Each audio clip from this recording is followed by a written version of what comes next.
Warning. The following program contains language not suitable for younger listeners and spoilers. You have been warned. Now beamed from the fortified bunker below Culver City, California, this is Well, That Happens Movie Review.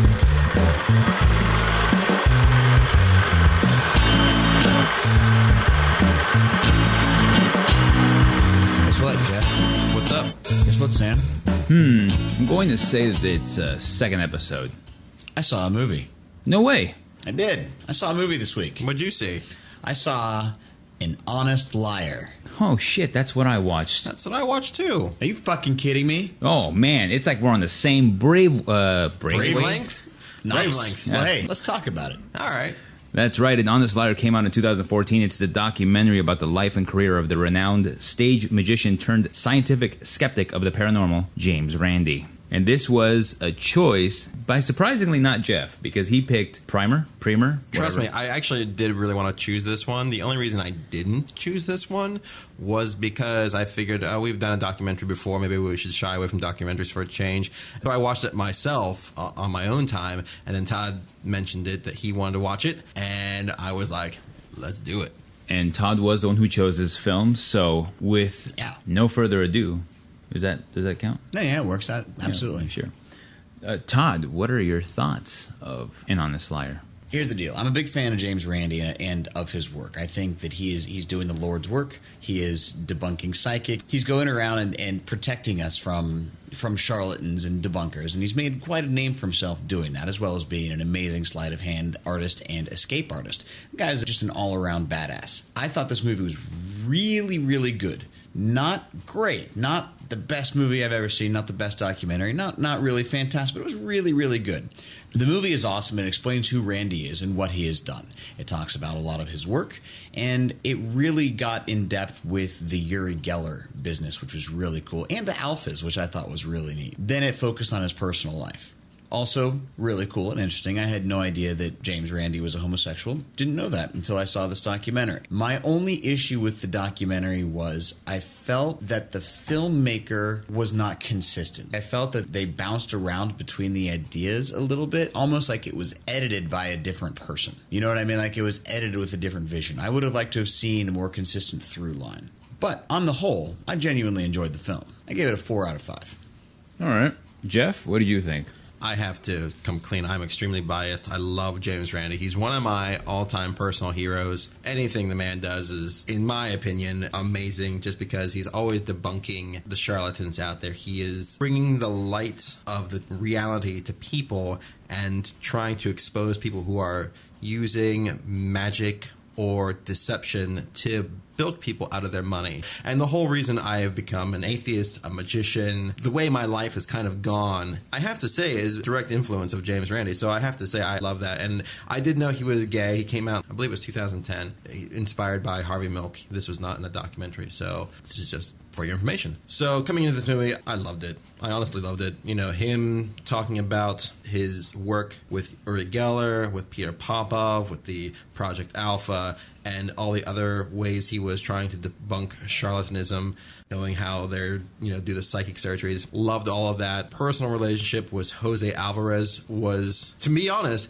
in the beginning, just interesting. But by the end, the twist that happens when it finds out that he himself has in fact been deceived by this man, even though I think he kind of comes clean at one point in an interview that he keeps saying not to use, that even though they eventually gets the permission to use it, that he kind of knew that Jose was not Jose, that this whole thing, he was in a sense part of this grand deception to keep his partner safe in the United States, was something that blew my mind. Did not see that coming, did not know that that was coming. If I have to give some criticisms, though, to this movie, I agree with Todd. There was a little bit of jumping around that seemed to be a bit confusing, didn't necessarily serve as a straight through line that I think would have been helpful, but I still got it. I still loved it, and I gave this a 5 out of 5.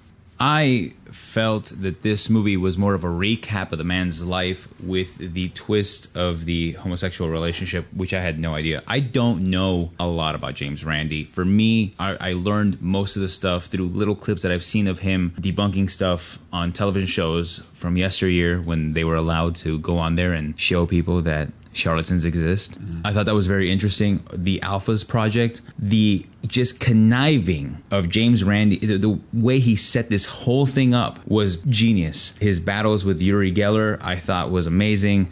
I really hate that guy. When they were interviewing him in the film, Uri Geller was slimy. He's so disgusting. He's dripping the grime just out of his pores. I did not like him. I felt that the twist was surprising. It was a surprising twist in the story, but overall, I really enjoyed kind of learning about the man that is James Randi, because I've heard about him being an atheist, but I've never looked into what he was about, what he's done. I had no idea he was a magician. I just thought he was some old guy that went around the country debunking stuff. It was pretty amazing to see where he started, where his roots were founded in the sleight of hand and using magic as a way to entertain folks, and then realizing that there are shitty people out there who will use the same types of manipulation to get money out of people who are suffering and dying of cancer or trying to have better meaning in their life. And for him to do what he's been doing, to me, it's very respectable. And I wish I had really known about him beforehand, like a lot more, because it was amazing to see a man who was willing to put himself out there and be like, no, these people are wrong. They're charlatans. They're lying to you. They're taking advantage of you. And even though it seems like he's losing the fight, I don't think he is, because there's so many more people that he's been able to enlighten by doing this work. You already said it's getting bigger. It's bigger than ever. Great. But guess what? There's also a growing number of people that don't believe the bullshit. I really enjoyed it. I gave it 4 out of 5. Every year I keep wanting to say I want to go to TAM, which is the amazing meeting, which is presented by the James Randi Educational Foundation. It usually happens in Las Vegas every year. Little spin-offs here and there. I think there's one in London, there's one in Australia. But every year I keep saying I want to go, and usually work gets in the way and then gets involved. It's a little expensive too, but it's basically the mecca of any kind of skeptic to go to see the meeting, the amazing meeting. Usually every kind of podcast that's a skeptical based podcast, people that are big in the community. Michael Shermer, which Sam you met during one of the Sunday assemblies, is there talking. All sorts of people are there. David Silverman, who's the president of the Atheists Foundation, is generally there, I think. All sorts of people are generally tend to show up for these things. They have discussions and groups about how to deal with the charlatans out there, and they discuss and have a meeting of just the same like minds getting together, which I've always wanted to go to. It's just I haven't had a chance to go to yet, and I want to meet James Randi in person someday, just because why not? I will say this movie actually made me a little bit sad. Yeah. In the same way that Idiocracy makes me sad. Because you look at all of the people out there and all the mistakes they're making. And at the very end of the film, when he talks about how people didn't want to accept the truth. When you tell people the truth, they refuse to believe it. Because people want to have their illusions. They want to have something to believe in, which I can completely understand. And the thing is, I think he understands that too. Because when he was talking about the Popoff character, and he was saying, what really makes me angry about him is he's attacking people's faith and people's religion, which is something that makes people feel comforted in this world. Because James Randi realizes that this is a terrifying, awful place, and if you have something to believe in that makes you feel good, fine, go for it, just as long as you're not hurting anybody. And this guy Popoff was using that to his own advantage, and that was something that was really pissing him off. And I thought that was pretty cool. Yeah, I thought it was incredibly sad, though, when they showed Popoff the same way, then selling the holy water, talking about, well, all these other people in Chernobyl died, except for the Christians who Jesus led to the water. Right. Though it is interesting that apparently everyone that James Randi attacks, Uri Geller, Popoff, they end up on QVC selling shit. It's true. That's very true. I have to reiterate the sadness part. There are times when I just watch some of these people who were just so overcome by these people who they believed so much. They, like in the X-Files, they wanted to believe so badly that they were crying. They were throwing their canes away. They were throwing their pills away, just because they thought that this guy could actually bring them the healing power of God.